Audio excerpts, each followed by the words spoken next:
Vous voulez que je vous dise la vérité? Honnêtement, je m'attendais à pire. Non, non, sérieusement, pour le tout dernier film de l'univers cinématographique DC Comics, sincèrement, je m'attendais à pire.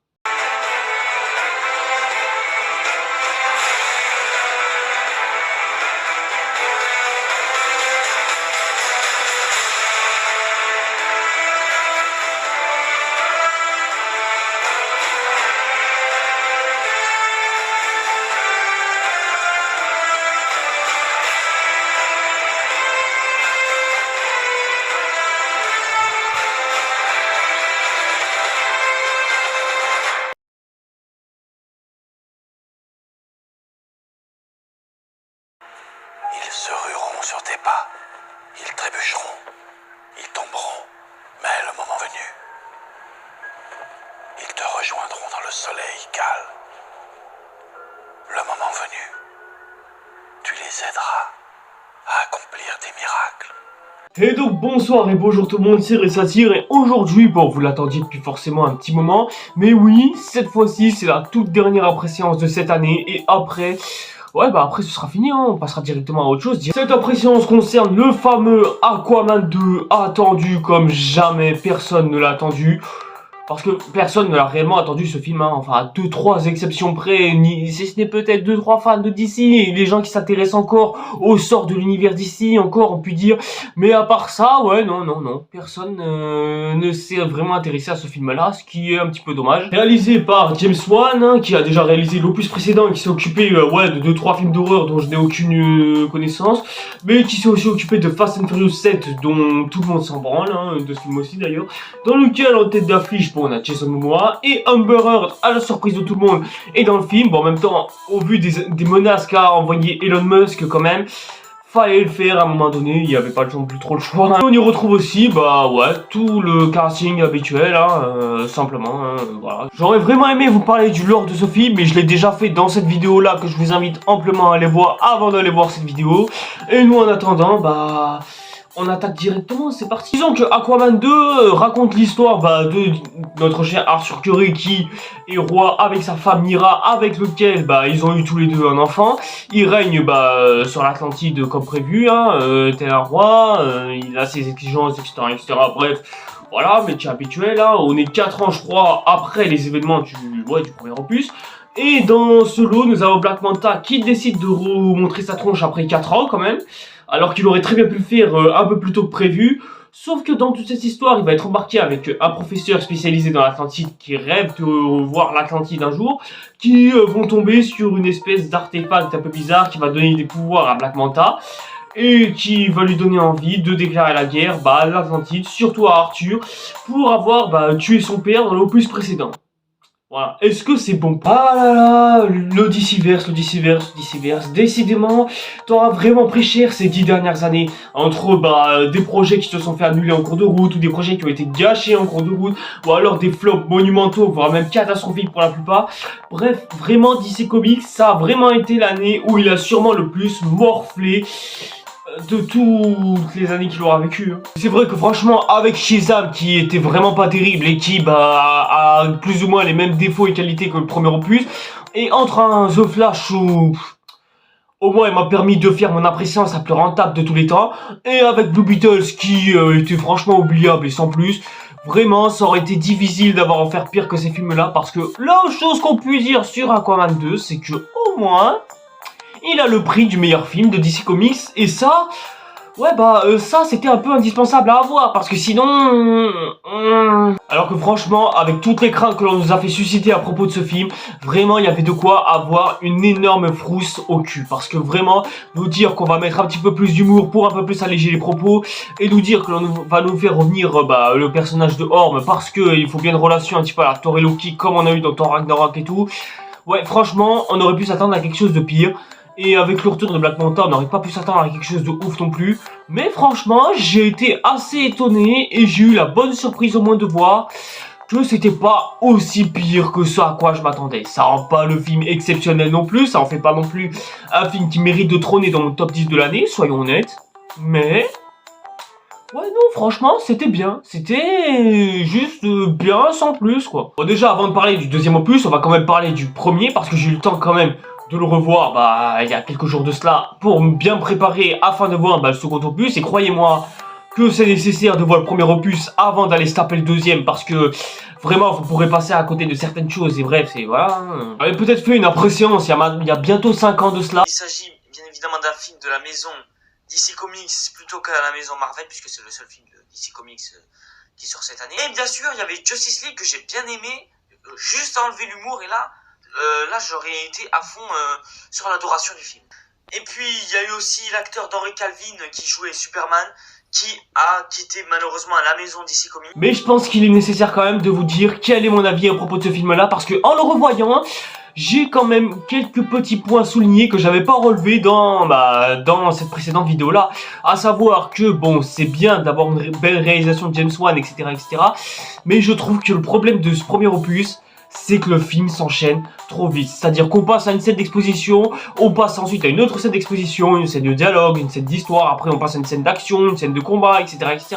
Bref, le problème de ce film-là, c'est qu'il s'enchaîne, mais il s'enchaîne vraiment trop vite en fait. Il s'enchaîne trop... En fait, le film n'a pas le temps de se poser, de développer ses personnages, de nous raconter une histoire, même si...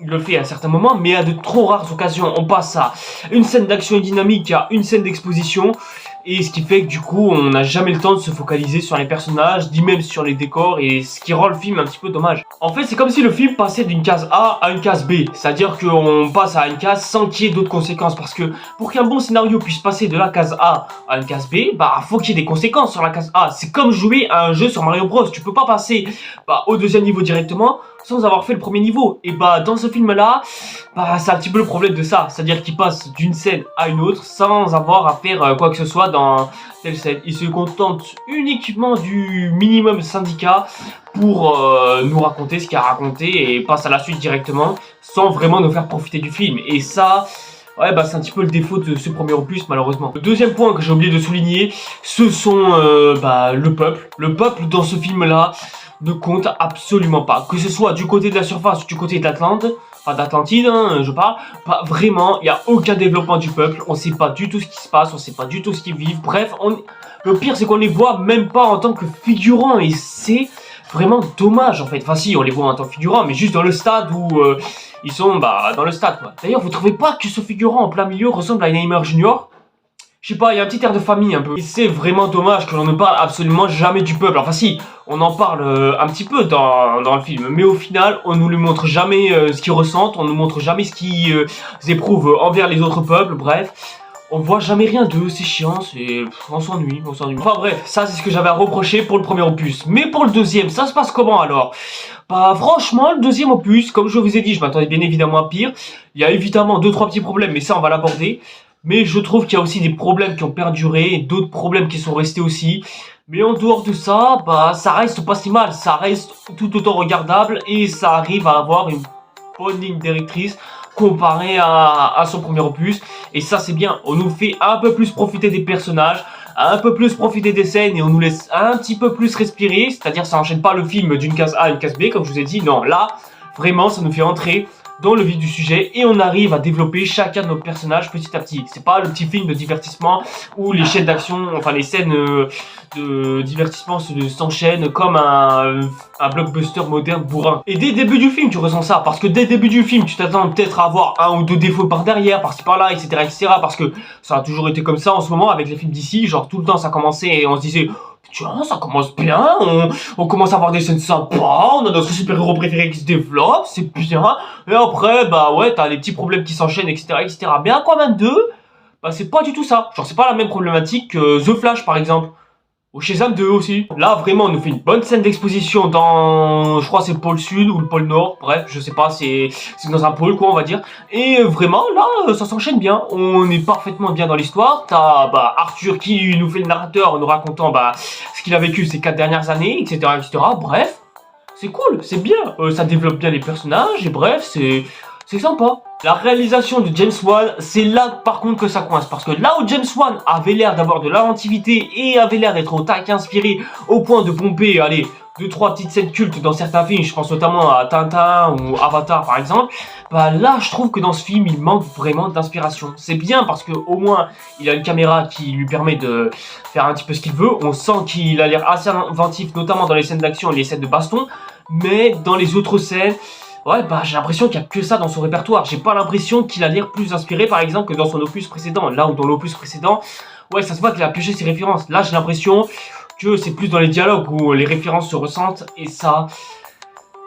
Ouais c'est dommage, c'est dommage. Par contre les scènes sous l'eau, elles ont pas trop changé de qualité et quelque part c'est ça aussi qui est dommage parce qu'on nous montre plusieurs autres peuples qui sont présents dans l'univers Atlante, mais à part bah le royaume perdu, on y viendra en section spoiler justement, bah vraiment on voit que ce peuple là, on voit pas du tout les autres civilisations et j'aurais vraiment aimé qu'ils nous le montrent pour qu'on puisse savoir ce que James Wan a envie de faire en nous présentant les autres peuples, parce que c'est bien de nous montrer l'Atlantide et comment c'est beau, tout ça, etc., etc. Mais voilà, j'aurais bien aimé voir autre chose à la place. Ça aurait été bien. En fait, je trouve que le seul problème de James Wan, c'est que le gars, il nous fait voyager, mais presque l'impression du mode un peu copier-coller presque. C'est-à-dire qu'on nous fait basculer dans une scène désertique au Sahara, on nous fait basculer dans la zone de l'Atlantide, et on réutilise exactement les mêmes plans qu'il y avait dans le film précédent. Bref, j'ai pas l'impression que le gars, il innove énormément. Enfin, sauf peut-être là où se passe l'île de... On va dire l'île toxique, hein, on va l'appeler comme ça. Bah, vraiment, à part cet endroit où il essaie un petit peu d'innover et d'y ramener un petit peu sa patte, j'ai pas du tout cette impression qu'il essaie de nous faire voyager plus. Et ça, bah ouais, ça c'est dommage en fait, c'est vraiment dommage. Ensuite, niveau effets spéciaux, bon, dans ma vidéo précédente, j'avais critiqué la scène où il y avait des sauterelles. Bah vraiment, je pense que cette scène, on aurait dû la couper parce que vraiment, elle sert à rien du tout. Mais alors, absolument rien du tout. Ça sert juste à montrer des sauterelles au taquet moche. C'est des espèces de plantes carnivores ou... Bon, vous allez me dire, d'où me sort cette île? Au moins, ce qui est bien, c'est que c'est expliqué dans le film. Mais ça, on y reviendra dans la section spoiler, justement. Mais en dehors de ça, niveau effets spéciaux, bah, c'est pas aussi mal foutu qu'un Shazam 2, par exemple. C'est pas aussi moche qu'un The Flash, mais bon, en même temps, au vu du niveau, c'était pas si compliqué que ça que de faire mieux que The Flash, en même temps. Et c'est pas aussi artificiel que dans Blue Beetle, par exemple. Là... Les effets spéciaux sont assez clairs et en même temps quand tu filmes sous l'eau je pense qu'on a eu un petit peu d'expérience avec voilà. À certains moments je me suis même demandé si c'était pas aussi beau que dans l'opus précédent et c'est vrai que plus le moment passe plus je commence sérieusement à me poser cette question et bref c'est... Ouais non franchement c'est bien niveau effets spéciaux. Voilà, j'ai pas grand chose à dire non plus dessus. Et il y aura juste la scène des sauterelles à défoncer. Mais en même temps, voilà, les sauterelles et les cinémas en ce moment, je sais pas du tout ce qu'ils ont. Mais après, vous allez me dire, c'est au niveau du scénario que ça se complique. Parce que on l'a bien vu cette année avec DC Comics et aussi un petit peu l'année dernière, hein, soyons pas de mauvaise foi. Ouais, niveau scénario, c'est là où ça va coincer. Mais je trouve que de tous les scénarios post Snyder Cut, hein, on va dire, hein, bah, vraiment, Aquaman 2 est celui qui s'en est le mieux sorti en termes de scénario. Je ne déconne absolument pas. Encore une fois, on va nous privilégier l'écosystème de l'eau, de l'Atlantide, tout ça, etc., etc. Bon, dit comme ça a l'air un petit peu chiant et ça va nous faire une sorte d'Avatar version Wish, hein, à 2-3 exceptions près. Mais sur ce film-là, je trouve que c'est très bien écrit. Genre, ça ne veut jamais fadard sur le fait que la planète est en danger, tout ça, etc., etc. Vraiment, là, je trouve qu'ils ont parfaitement bien exploité l'écosystème autour de la pollution et du gaz à effet de serre, etc., etc. Parce que oui, le film va pas mal parler de gaz à effet de serre, vous allez voir. On arrive aussi à rendre les personnages au taquet attachants grâce au scénario. Bref, ça marche. Le scénario est très bien écrit, je dirais même. C'est peut-être le scénario qui est le mieux écrit de tout le DCverse. Après, j'exclus bien sûr The Suicide Squad ou The Batman et tous les autres films hors DC Comics. Mais depuis la post-Justice League, vraiment, en termes de scénario, Aquaman 2 est celui qui s'en sort le mieux. En ce qui concerne ensuite les musiques et les thèmes principaux, quoi, en général, bah vraiment, je trouve que dans le premier opus, faut savoir que les musiques étaient pas inaudibles, hein, bien sûr, je dis pas, mais vraiment, c'était du minimum syndicat et c'était plus des quotas à remplir qu'autre chose, bref. C'était des musiques de situation, du classique, du déjà écouté, bref, on connaît. Voilà, les bandes son ne sont pas ouf. Il y a juste Black Manta qui a un thème qui relève un petit peu le niveau, mais à part ça, rien de spécial. Mais dans ce deuxième opus, je sais que je vais me rappeler d'aucun thème marquant dans ce film-là, mais je note un petit peu d'effort. Ils essaient de rajouter un peu d'émotion dans ce film grâce à la musique, et ça marche. Je vais retenir aucune de ces musiques, sauf peut-être, allez, je garderai peut-être le thème de Black Manta, mais à part ça, la bande-son du film fonctionne, voilà, ça marche. Les musiques sont impactantes, fonctionnent lors des moments d'émotion, et on arrive à en avoir pour des personnages qu'on a déjà suivis dans un film précédent et qu'on arrive encore aujourd'hui à suivre dans ce film-là. Bref, ça marche, vraiment ça marche, c'est cool. Pour ceux qui s'attendent à ce que l'on ait quand même du mauvais humour, alors ne vous inquiétez pas, il n'y en a pas tant que ça. Contrairement à ce que l'on a essayé de nous dire et contrairement aux extraits qu'on nous a contrebalancés, il y a de l'humour qui désamorce un petit peu de certaines scènes, et ça, je vous avoue, c'est un petit peu dérangeant et un peu chiant à force, mais il y en a pas tant que ça. Franchement, ça va. Je m'attendais vraiment à pire niveau humour. Je m'attendais qu'on dépasse le stade Thor Ragnarok. Et je suis content qu'on ait même pas dépassé la moitié. Franchement, c'est bien. De toute façon, rien que cette année, avec les films DC Comics, on sait où va l'humour. Hein. Voilà, je vais pas développer plus que ça. Allez voir les vidéos qui parlent de ces 3 films respectivement, si vous voulez savoir exactement où est-ce que je veux en venir. Bref, si je devais conclure cette section non spoiler sans... Bah, voilà, si je voulais la conclure, bah, vraiment, ce film-là serait... très bien, si vous avez vraiment envie d'avoir un bon film d'ici cette année, je pense que ça vous sera approprié, je pense que vous en avez largement besoin avec tout le caca que l'on s'est mangé. Mais si vous avez un petit peu marre de cet univers et que vous avez vraiment envie de passer à autre chose, ouais non, vraiment, soit vous pouvez peut-être aller voir le film pour vous faire votre propre opinion et lui laisser une dernière chance. Mais bon, si vous en êtes au bout de l'overdose, non, tentez pas votre coup, vous allez... vous en prendre plein la gueule et vous allez en chier, voilà. Vous avez certainement dû entendre parler du fait qu'il y aurait une scène post-générique à la toute fin, vous direz-vous, pourquoi faire? Mais, bah, non, en fait, non, je rigole. En fait, non, ça sert à rien d'aller regarder ce film parce que la scène post-générique est en fait un recyclage de la toute dernière scène du film. On y reviendra en section spoiler, mais vraiment, voilà, dès qu'il y a un générique de fin, vous pouvez déjà vous barrer et aller lâcher ailleurs. Hein. À part ça, on s'est pas autant foutu votre gueule, par exemple, que la série The Witcher. Oh putain, j'ai oublié que j'avais un après-série sur cette série. Oh putain, bon tant pis, je la sortirai après cette impression, c'est pas grave. Bref, voilà, allez voir ou allez pas voir ce film, ça dépend de vous. Si par exemple vous êtes pas fan d'Amber Heard, ouais bah, en même temps, hein, vu du procès qui s'est passé, parce que... voilà, si je vais pas développer plus que ça. Enfin bref, je pense que vous... voilà, faites ce que vous voulez. En attendant, si vous avez aimé cette vidéo, n'hésitez pas à liker, commenter, etc. N'hésitez pas aussi, comme d'habitude, à me suivre sur les réseaux sociaux, etc. N'hésitez pas aussi, comme d'habitude, à vous abonner à la chaîne et activer la petite cloche pour être au courant des prochaines nouveautés qui viendront. En attendant, si vous avez prévu d'aller voir le film, bah, je vous invite amplement à aller le voir. Et si c'est pas le cas, bah tant pis, hein, c'est pas grave. Hein. Il y a autre chose, il y a genre Wonka par exemple, ou je sais pas, plein d'autres films. Et en attendant, bah, pour ceux qui ont vu le film, on peut directement passer à la saison spoiler. Donc c'est parti. Le truc que j'ai oublié de développer par rapport au scénario du film, c'est que bah, le centre principal de cette histoire, ou le MacGuffin, hein, si vous préférez, ça va être l'espèce de minerai, dont j'ai oublié le nom d'ailleurs, hein, excusez-moi. Bah, c'est une espèce de minerai qui dégage du gaz à effet de serre qui a été lâché par des Atlantes fut-il un temps à une époque. Sauf que dans l'histoire, ça a provoqué une espèce de peste atlante qui va massacrer une partie du peuple et qui va se développer au point de provoquer un réchauffement climatique et je ne sais quelle autre connerie qui va détruire la planète. Bref, dit comme ça a l'air un peu too much et ça a plus l'air d'être attention, réchauffement climatique va détruire la planète, aïe aïe aïe, attention, waouh. Et franchement, vu de ce qu'ils en ont fait dans ce film-là, honnêtement, moi ça me déplaît pas d'avoir ce genre de choses dans ce film, hein, ça me va très bien même. De toute façon, à force les gars, avec moi vous êtes habitués, vous savez très bien que moi j'aime quelque chose que quand c'est bien fait. Par exemple, t'auras beau me mettre tout ce que tu veux en termes d'effets spéciaux, ou t'auras beau me parler de ce que tu veux, moi tant que c'est bien fait, j'adhère, et si c'est mal fait, j'adhère pas. Voilà, c'est aussi simple que ça. Et dans ce film-là, ils ont su parler de la pollution et de l'histoire de gaz à effet de serre qui encourage le réchauffement climatique et des couilles, ce genre de conneries, tout ça. Tout ça... oh putain, c'est bien sorti celle-là. Dans ce film-là, ils ont très bien amené ça, et c'est même... très bien écrit. Bon, on n'est pas sur du grand art non plus, hein, faut pas rêver, hein. Sur ce niveau-là, James Cameron reste quand même un minimum meilleur, mais bon, en même temps, être au-dessus de James Cameron, ça allait être un petit peu compliqué, hein. Ça fait vraiment plaisir d'avoir enfin un film qui sait parler des problèmes de notre planète sans avoir à être kitsch ou much ou en mode attention, la planète va être détruite, tout ça, etc. Non, là, vraiment, c'est juste bien fait et aussi, c'est très bien accentué, surtout par rapport au personnage de Black Manta. Et justement, parlons un petit peu de lui parce que j'en ai très peu parlé dans cette vidéo. Je trouve ça un petit peu dommage quand même que le personnage manque un peu de profondeur parce que à part je veux venger mon père de Aquaman, lui faire subir les pires souffrances qui aient jamais existé. Ouais je trouve qu'à part ça, franchement c'est... ouais c'est un peu bof quoi. C'est dommage de pas l'avoir plus développé que ça et lui avoir donné réellement une histoire. Je m'attendais par exemple à avoir des scènes intimes avec son père par exemple, ou avoir 2-3 petites histoires ou 2-3 trucs machin. Non là juste c'est Black Manta qui veut tuer Aquaman parce que son père a été tué. Voilà. Ensuite, bon, sur le papier, introduire un autre méchant qui vient d'un autre royaume perdu, d'où le sous-titre du film.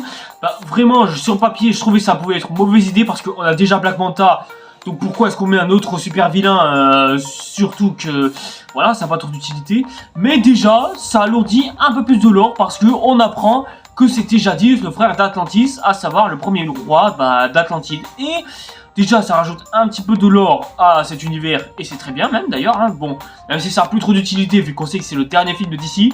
Mais bon, rajouter un petit peu de lore pour notre propre plaisir, bah, c'est pas plus mal non plus. Mais bon, je trouve que ça reste quand même le méchant trop, parce que je vois pas trop ce qu'il vient faire dans toute cette histoire. À la limite, le professeur qui veut découvrir l'Atlantide et qui est en plein recherche, etc., bah, ce personnage-là, j'ai trouvé fortement super intéressant parce que lui il a une histoire à développer et à raconter. On sent qu'il se fait un petit peu manipuler par Black Manta parce que le gars veut le pouvoir, dominer le monde, se venger, etc., blablabla. Ouais, non, franchement il est plus développé que ça et je pense qu'il aurait un peu plus mérité d'être le second méchant du film. Et peut-être aussi ça aurait pu lui donner une mort héroïque, je sais pas, mais bon, après je me demande ce qu'il aurait pu avoir à faire avec ce personnage, ce qui est un petit peu dommage, mais bon.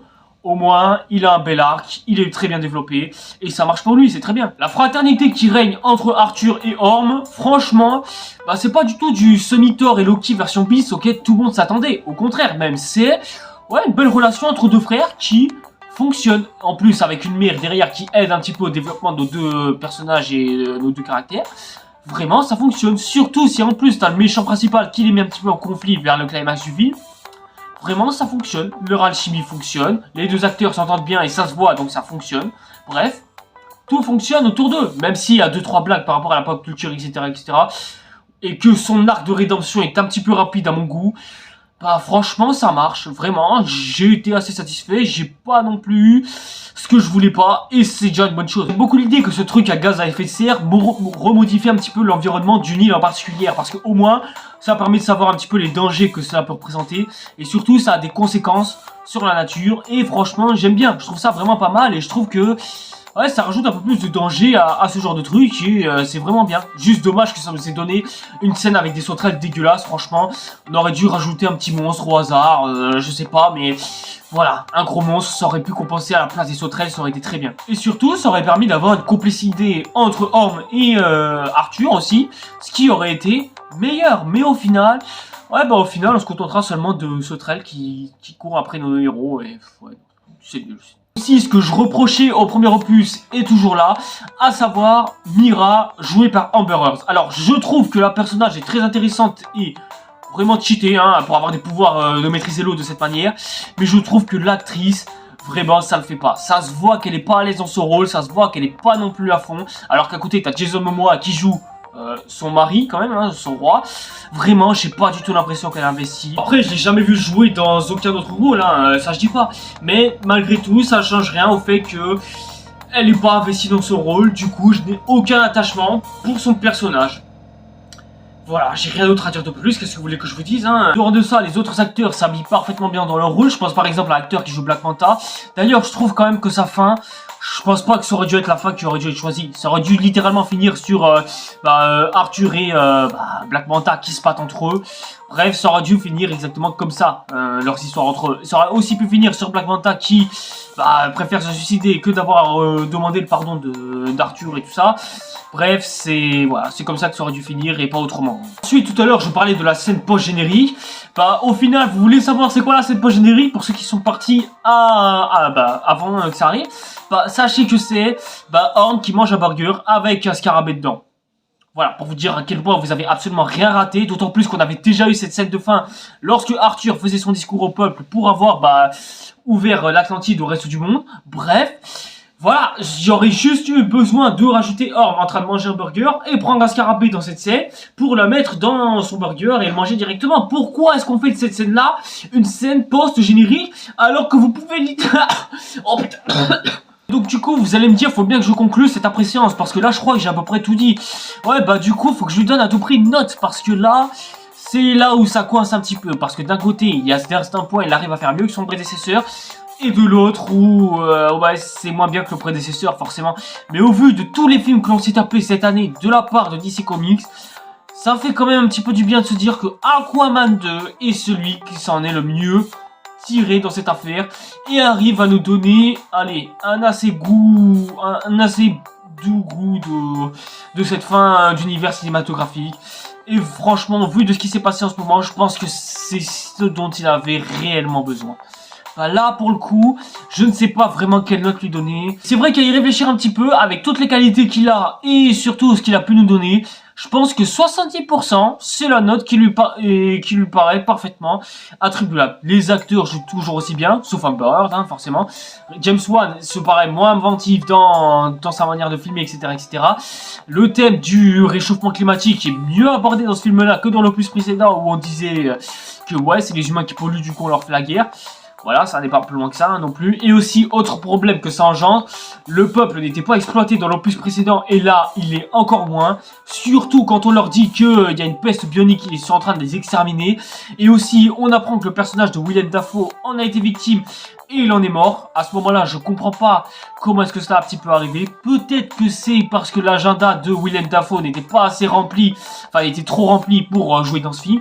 Mais je pense qu'une scène où on le voit mourir de la peste bien tranquillement, ça aurait pu quand même lui être approprié pour. En dehors de ça, bah t'as Orm qui, oui, est un meilleur personnage dans ce film-là que dans l'opus précédent, sachant que c'est le meilleur antagoniste de tout le DC Universe, même si on a eu Zod dans Man of Steel, mais vas-y, hein, on en parlera un jour. Bref, autant lui attribuer un 70%, c'est la note qui lui équivaut parfaitement. Bon bah voilà les gars, ça a été le tout dernier film de l'univers cinématographique d'ici qui s'arrête là. Je sais pas si on a eu un message de fin, un générique de fin, n'hésitez pas à me le confirmer en commentaire parce que je suis pas allé au bout du générique de fin malheureusement. Mais en tout cas, bah voilà, merci à toutes et à tous d'avoir suivi l'univers cinématographique d'ici dans sa plus grande chute dans cette vidéo. Sachez d'ailleurs que ce n'est pas fini parce que je compte en consacrer une vidéo tout entière, donc si vous voulez vraiment vous abonner à cette chaîne et activer la petite cloche, c'est vraiment le moment parce que on va faire sortir ça en début d'année, ne vous inquiétez pas. On va la commencer en toute beauté, on va s'éclater. Pas comme d'habitude à me dire ce que vous avez pensé du film, n'hésitez pas aussi à me suivre sur les réseaux sociaux, ça fera toujours plaisir. N'hésitez pas à liker, commenter, dire ce que vous avez pensé du film, etc. etc.